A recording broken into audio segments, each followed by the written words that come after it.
कांग्रेस सांसद धीरज साहू के पास से मिले 353 करोड़ रुपए की नकदी ने अपने आप में एक रिकॉर्ड बना लिया है।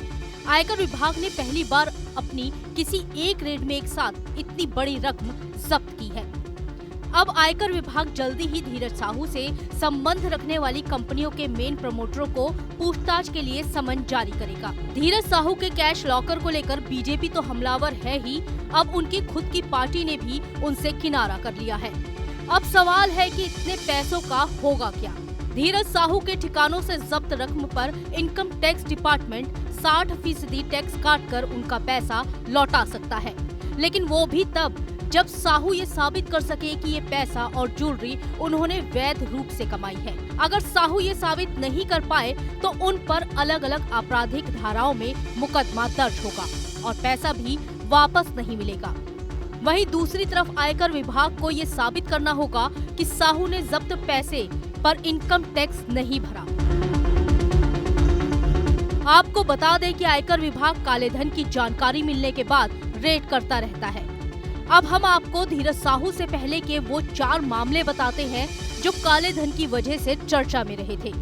अगस्त 2022 में महाराष्ट्र के जालना में आयकर विभाग ने स्टील, रियल एस्टेट डेवलपर और कपड़ा व्यापारी के ठिकानों पर छापेमारी की थी, जिसमें करीब 390 करोड़ की बेनामी संपत्ति जब्त हुई थी। 58 करोड़ रुपए कैश, 32 किलो सोना, हीरे मोती के दाने और कई प्रॉपर्टी के कागजात शामिल हैं। वही साल 2021 में उत्तर प्रदेश के कानपुर में इत्र कारोबारी पीयूष जैन के कन्नौज और कानपुर के ठिकानों से आयकर विभाग ने रेड के दौरान 207 करोड़ रुपए कैश, 32 किलो सोना और 6 किलो रुपए की कीमत का 600 लीटर चंदन का तेल बरामद किया था। इस रेड के बाद पीयूष जैन को गिरफ्तार कर लिया गया था। पीयूष पर आयकर विभाग ने टैक्स चोरी और पेनल्टी समेत 52 करोड़ रुपए का टैक्स चोरी का मामला दर्ज किया था, जिसके बाद उन्हें जेल जाना पड़ा था। उसी साल सितंबर में अदालत की कार्रवाई के बाद उन्हें जमानत मिल गई थी। साल 2018 में तमिलनाडु में आयकर विभाग ने राजमार्ग निर्माण के काम में लगी एक कंपनी के परिसरों पर रेड की थी।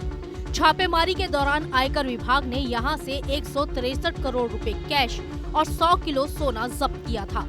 इसके अलावा आयकर विभाग ने पश्चिम बंगाल में तृणमूल कांग्रेस सरकार में पूर्व मंत्री पार्थ चैटर्जी और उनकी सहयोगी अर्पिता मुखर्जी के घर और ऑफिस पर छापेमारी की थी। छापेमारी के दौरान आईटी विभाग को 49 करोड़ 80 लाख का कैश, ज्वेलरी, सोने के बिस्किट और कई प्रॉपर्टीज के पेपर बरामद हुए थे। आपको बता दें कि कैश हमेशा काला धन नहीं होता, लेकिन अधिकतर मामलों में काले धन का कारोबार कैश में ही होता है।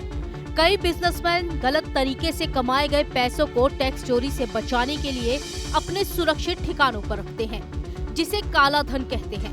वहीं आयकर विभाग की रेड के दौरान मिली ब्लैक मनी पर आरोपी को पहले उस पैसे का सोर्स बताना होता है। अगर वो अधिकारियों को सही जवाब नहीं दे पाता तो इनकम टैक्स उस कैश को जब्त कर लेता है, जिसे काला धन कहते हैं। इस काले धन पर आरोपी को 137% तक जुर्माना देना पड़ सकता है। वहीं अगर आरोपी बरामद कैश का सही ब्यौरा दे देता है तो आयकर विभाग बरामद कैश की रकम पर तय मानकों के आधार पर टैक्स काटकर आरोपी को वापस कर देता है। Team news nation.